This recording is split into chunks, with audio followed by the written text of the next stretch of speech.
sa présence. Il veut que nous puissions profiter de son amour ce soir. Alors, le Seigneur veut remplir tout en tous. Il dit que dans la chambre haute, un vent impétueux est rentré et a rempli toute la pièce. C'est-à-dire que dans la chambre haute, il n'y avait même pas un centimètre carré qui n'était pas rempli de Dieu. Et ce qui s'est passé à l'extérieur de la chambre haute n'est simplement une image de ce qui s'était passé à l'intérieur de ces 120.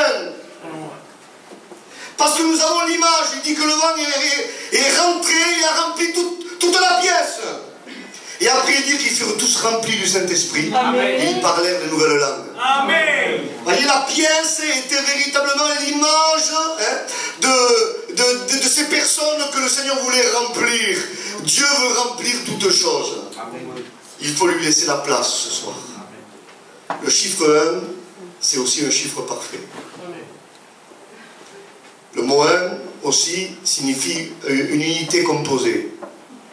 Ce n'est pas une unité radicale. L'unité radicale, en hébreu, on appelle ça Yachid. Mais Dieu n'est pas Yachid, il est Echad. C'est un Dieu unique, mais qui est constitué de 3 personnes. Le Père, le Fils et le Saint-Esprit. Amen. Et la divinité veut véritablement remplir toutes choses en nous. Ce soir, il faut laisser agir le Seigneur dans notre cœur. Amen. Je voudrais vous parler ce soir, je voulais vous parler de la fête des tabernacles. Mais je voudrais vous parler ce soir de l'identité du sang de Jésus. Amen. Parce que le sang de Jésus vaut mieux que des tonnes de prédications. Et ce que nous avons besoin ce soir, tous, moi le premier, Dieu le sait, c'est vrai. J'ai besoin du sang de Jésus tous les jours. On a besoin de son sang. L'apôtre Pierre va dire, vous n'avez pas été rachetés au prix de l'or et de l'argent, des choses périssables, mais vous avez été rachetés par le sang précieux. Ce n'est pas n'importe quel sang, c'est un sang précieux. Et ce soir, ce n'est pas un sang qu'on voit, ce n'est pas visible, ce n'est pas palpable, mais le sang de Jésus est là. Le sang de Jésus est toujours à l'endroit où on prêche la parole de Dieu. Amen. Parce que si on prêcherait la Bible, mes frères et sœurs, sans le sang de Jésus, ça serait une condamnation sur notre vie. Ça serait quelque chose que nous ne pourrions pas accomplir. Ça serait une lettre qui tuerait. C'est ce que dit la Bible, la lettre tue, mais l'esprit fait vivre. Amen. Il dit que Jésus est devenu un esprit vivifiant. Amen. Le premier Adam était une âme vivante, il a péché. Le deuxième Adam est devenu un esprit vivifiant. Amen. Donc il faut comprendre ce soir que quand on prêche l'évangile, c'est toujours accompagné du sang. La Bible, on peut lire les 66 livres. Quand on les lit à la lumière de la grâce, la Bible est imbibée du sang de Jésus. De partout, il y a du sang. Il y a du sang de la Genèse, de l'Apocalypse. C'est le sang de la grâce, c'est le sang de l'agneau. C'est celui qui nous a ouvert le ciel. L'homme ne pouvait pas toucher Dieu par ses méthodes. L'homme ne pouvait pas toucher Dieu par ses œuvres. L'homme ne pouvait pas toucher Dieu par sa propre justice.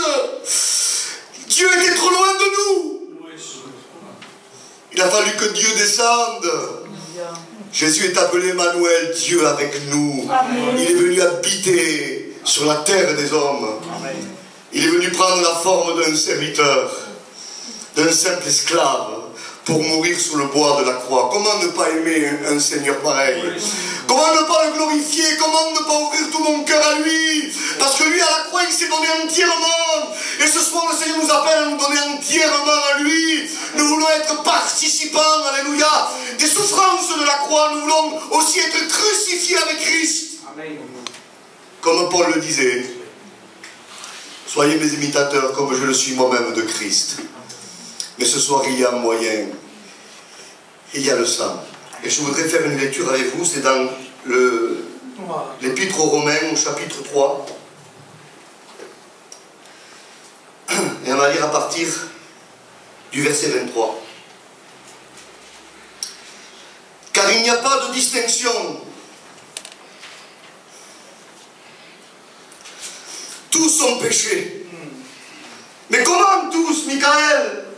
C'est quoi tous? Mais c'est tous.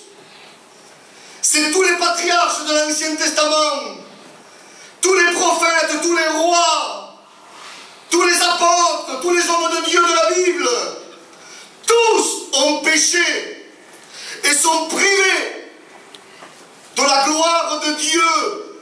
Nous avons besoin ce soir de la gloire de Dieu. Amen.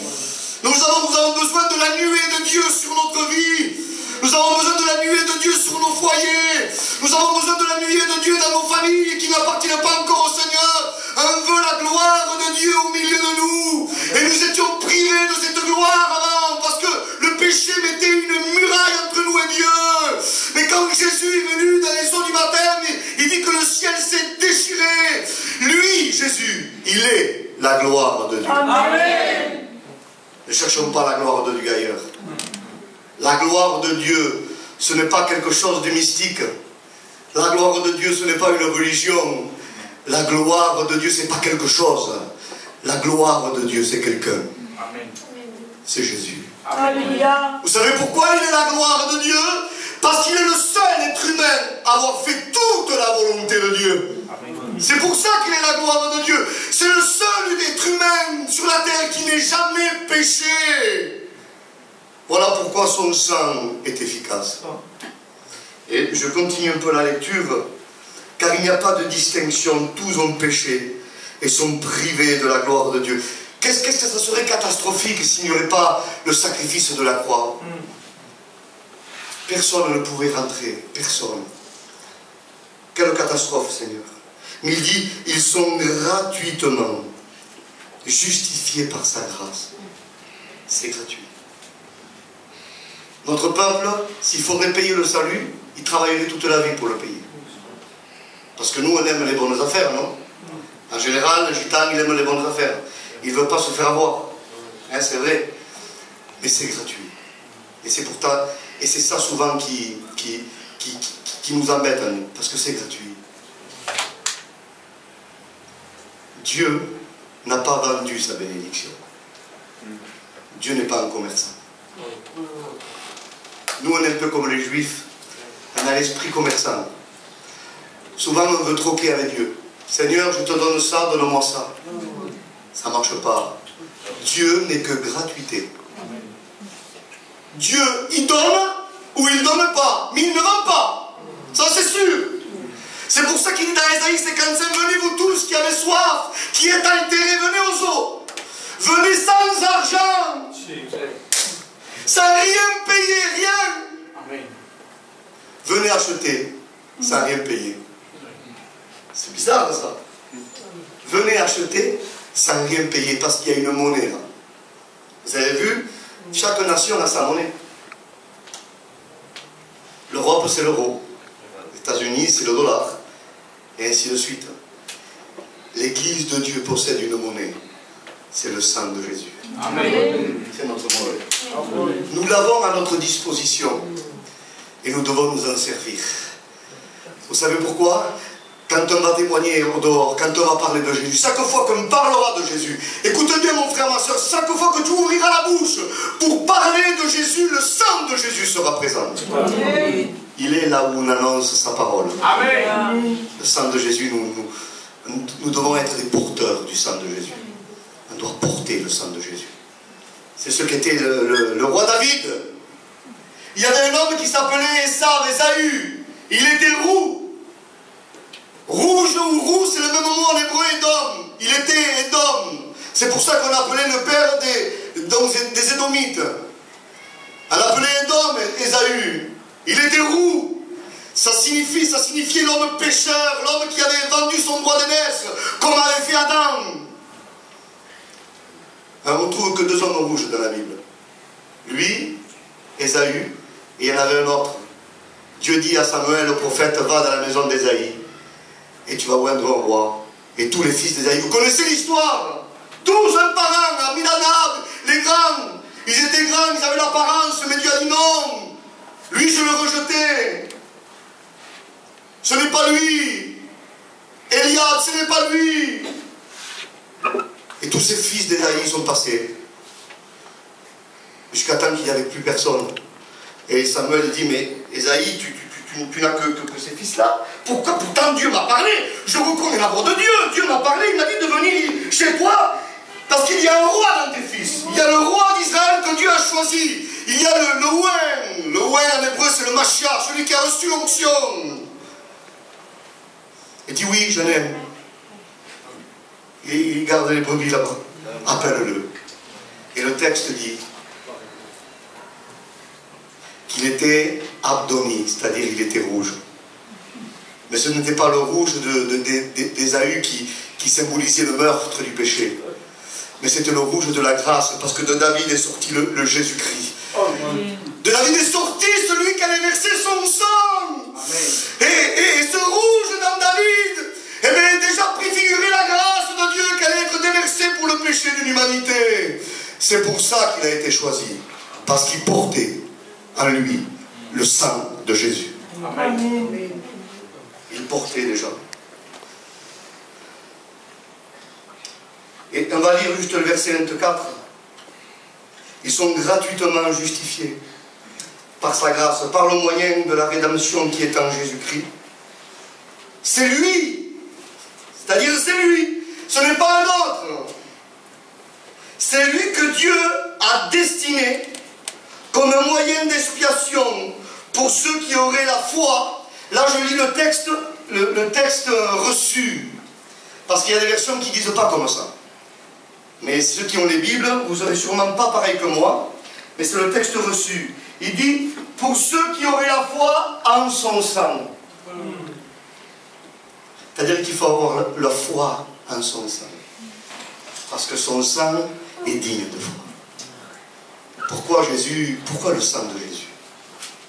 Je voudrais dire ce soir, pourquoi le sang? Parce que le sang de Jésus a une identité. Vous savez ce que crie le sang de Jésus? Parce que le sang de Jésus parle mieux que celui d'Abel.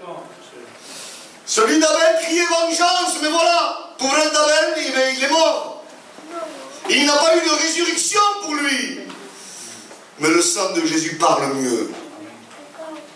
Le sang de Jésus parle mieux que Michael. Alléluia. Amen. Le sang de Jésus parle mieux que n'importe quel prédicateur. Il dit que Jésus intercède pour nous auprès du Père. Et l'intercession de Jésus, ce n'est pas des intercessions, des prières verbales. Jésus n'est pas en train de supplier le Père de nous bénir, non. Il intercède par son sang, parce que Jésus est le souverain sacrificateur. Amen. Qui est entré dans le lieu très saint. Il montre son sang au Père. Et cela, ça suffit. Amen. Le sang parle. Parce que c'est un sang précieux. Amen. Un sang sans tache. Pourquoi le sang? Il y a un texte du Lévitique que les témoins de Jéhovah, ils ont mal interprété. Il dit que l'âme est dans le sang. Le mot âme en hébreu c'est nefesh, mais nefesh veut dire vie aussi. Donc c'est traduit, la vraie traduction ça serait la vie est dans le sang. À l'époque, il n'y avait pas, je crois que je l'ai dit à cette église parce que vous me connaissez maintenant, mais j'ai pas peur de me répéter. Moi, je donnais le mot de Dieu. Amen. Amen. Amen. Amen. À l'époque, il n'y avait pas de moyen il n'y avait pas de laboratoire sanguin comme maintenant. On ne pouvait pas analyser le sang à l'époque. Même si quelqu'un se faisait tuer, s'il y avait du sang à côté, on ne pouvait pas, c'est pas, maintenant vous avez vu, il y a la police scientifique, ils savent tout. Mais à l'époque, on ne savait pas, on ne savait même pas reconnaître le sang de l'animal d'un sang humain. La preuve en est quand Joseph, ses frères vont le vendre, ils vont tuer un animal, ils vont mettre du sang dans la tunique, ils vont l'apporter à son père. Son père n'a pas pu, chaque homme n'a pas pu identifier le sang. Il n'y avait pas les moyens technologiques. Mais la Bible déclarait il y a des milliers d'années, la vie est dans le sang. Amen. Et moi je vous dis ce soir, si je dis à ma femme que je ne bois pas, Mais si je vais passer une prise de sang et si elle me trouve des gammes à jeter, le sang va me révéler qui je suis. Ils vont passer mon sang au laboratoire et le sang va crier, tu es un buveur. Si je fume du cannabis, même si je veux le cacher, le sang va révéler, tu es un drogué. Le sang va révéler qui je suis, si je suis un fort mangeur. Le sang va me révéler, il va me dire, tu manges trop. Le sang révèle qui je suis. Et quand Jésus est en train de verser son sang à la croix, tout le sang de l'humanité était contaminé par le péché. Dieu pouvait les amener au laboratoire du ciel. Ils ne pouvaient même pas rentrer au ciel, ce sang. Ni la chair ni le sang peut rentrer. Aucun sang des hommes peut rentrer au ciel. Il n'y a que le sang du juste qui a pu rentrer au ciel. Ni la chair ni le sang, pas vérité, il dit, du royaume des cieux. Mais pourtant, il dit dans l'auteur aux Hébreux, il dit que Jésus est entré dans le troisième ciel avec son propre sang. Il n'y a que le sang de Jésus qui puisse rentrer. Le mien, le nôtre, il n'est pas assez pur. Aucun sang d'homme ne pouvait rentrer.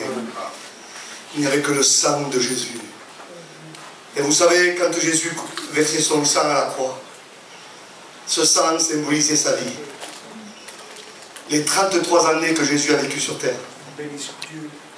Ce sang était en train de couler. Et Dieu le Père voyait ce sang couler, un sang précieux, un sang que personne n'avait. Un sang non contaminé. Un sang précieux, un sang sans péché, sans tache. Un sang pur. C'est ça l'identité du sang de Jésus. Il est pur. Il est pur. Amen. 33 années d'une vie sans péché. C'est ça qui a écrasé Satan. Il l'a terrassé. Il l'a tué. Amen. Il y a écrasé la tête. Parce que lui, Satan, lui, dans le ciel, il était un chérubin, aux ailes déployées. Il était dans le ciel, lui, il n'avait aucune occasion de chute, Satan, dans le ciel. Il n'y avait pas de péché dans le ciel. Il n'y avait rien, mais pourtant, là où il n'y avait aucune occasion de chute, Satan a péché d'orgueil. Il a été banni du ciel. Jésus a prouvé à Satan. Lui est descendu du ciel. Il a pris la forme il a été semblable au même corps que nous. Il dit qu'il a pris le corps qui est semblable au péché, le même corps que nous. Jésus n'était pas un surhomme, il était homme. Sa chair, c'était la chair d'un homme, le corps de l'homme, parce qu'il dit qu'il a été tenté en toutes choses. Soulignez bien ça. Pourtant, la Bible dit que Dieu ne peut pas être tenté. Il ne peut pas être tenté, Dieu. Il n'y a rien en lui qui puisse le tenter, il est esprit. Mais Dieu fait en chair, par le Fils, il avait un corps, et là il dit qu'il a été tenté, lui, en toutes choses. Parce que ce corps, quelque part, le corps qu'avait Jésus tirait vers le bas. Mais Jésus, lui, l'a maintenu dans une parfaite sainteté et une parfaite obéissance. C'est ça, la victoire. Ce n'est pas une chair en plastique qu'avait Jésus. Vous comprenez? C'est la même chair que toi, même corps. Et avec ce corps que tu as, lui n'a jamais péché. Parce qu'il fait la valeur du sang. Et Jésus était en train de verser son sang. Et la croix a été le tribunal de Satan. À vouloir dire, toi, tu avais été dans un endroit où il n'y avait pas d'occasion de chute, tu as péché. Moi, je suis venu dans une terre corrompue. J'ai descendu. Et dans le même corps que tu as fait pécher le premier Adam. J'ai pris le même corps. Je suis le second Adam. J'ai pris la revanche du premier Adam. Je suis venu prendre la revanche du premier Adam. Et regarde. Tu n'as pas pu me faire réfléchir comme le premier Adam. Le premier Adam a suivi Ève, son épouse. Je sais que ce n'est pas le cas ce soir pour l'église du Preach. Parce que je vous connais. Je sais que vous marchez avec Dieu. Mais il y a des épouses dans le monde qui veulent corrompre encore l'époux. Le deuxième Adam, ils veulent l'amener sur certaines choses. Le premier Adam a écouté la femme. Le second Adam ne l'écoutera pas pour la désobéissance. Il ne se mélangera pas. C'est l'épouse qui doit suivre l'époux. Amen. L'autre, pour être le premier Adam, c'est lui qui a suivi la femme. Jésus ne suivra pas une épouse qui veut le mener loin de Dieu, loin de sa présence, loin de la parole de Dieu. Il est saint, il restera saint. Amen. Ce sang coulé. Il est mort à 33 ans. Vous savez pourquoi? Ce chiffre 33 n'est pas en vain. C'est un chiffre de purification. Dans Lévitique au chapitre 12, il dit que quand, avec le respect que je dois, une femme aura un enfant, un fils, elle devra se purifier 33 jours pour rentrer à nouveau dans le camp d'Israël. La femme, sans le savoir, qui était Israël, a amené l'agneau à 33 ans, qui a purifié Israël et a purifié toutes les nations. Chiffre 33. D'ailleurs, je voudrais vous dire que le chiffre 66 et 66 livres de la Bible, c'est un chiffre aussi de purification. Parce qu'il dit, toujours dans le même passage, Lévitique 12, quand une femme aura une fille, elle devra se purifier 66 jours. Vous voyez, donc, même là, les 66 livres de la Bible, c'est un chiffre purificatoire. Amen. Vous savez combien de rois Israël a dû vaincre pour rentrer en Canaan? Il a vaincu 2 rois sous Moïse, ils ont vaincu, et 31 sous Josué. 33 rois a fallu qu'ils soient vaincus pour qu'Israël rentre au pays de Canaan. Jésus à la croix, c'est 33 années. Chaque année de sa vie sur terre à Jésus était comme un roi qui tombait. Un roi qui fléchissait. Un roi qui fléchissait. Un roi qui fléchissait. Amen. C'est le triomphe. Il dit qu'il a dépouillé les autorités. Il les a livrés à un spectacle en triomphant d'elles par la croix. Tous les rois sont tombés. C'est ça qui est la bonne nouvelle ce soir. Amen. Tous les rois sont tombés. Quel est le géant qui se dresse devant toi? Jésus l'a vaincu à la croix. Amen. Alors, moi j'imagine ça, hein? On va dire, je donne une expression qui n'est pas écrite, bien sûr. Quand le sang de Jésus coulait, il s'est vidé de tout son sang. Tout son sang. Il fallait qu'il se vide de tout son sang. Dieu le Père, c'est comme il aurait pris le sang de Jésus, il l'aurait amené au laboratoire du ciel. Et là, il y a le verdict qui est tombé. Et Dieu le Père a dit, je ne peux rien lui refuser. C'est pour ça que Jésus à la croix, il dit, Père, pardonne-leur. Cette prière a un poids terrible parce qu'elle était accompagnée du sang. Sa parole était accompagnée du sang. Sa parole était accompagnée de l'acte. Il faut qu'aussi ce qu'on dise à Dieu soit accompagné par des actes. Amen. Vous comprenez? La prière, ce n'est pas simplement parler. C'est aussi agir. Amen.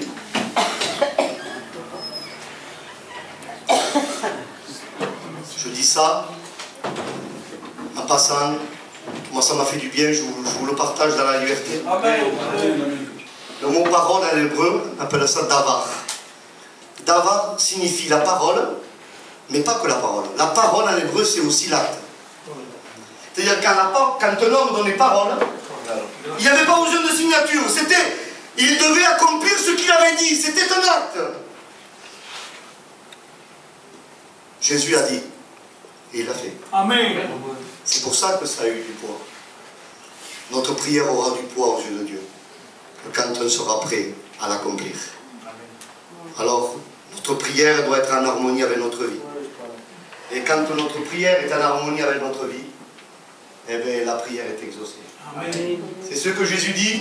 Si vous demeurez en moi, et que mes paroles demeurent en vous, demandez ce que vous voudrez, et cela vous sera accordé. Amen.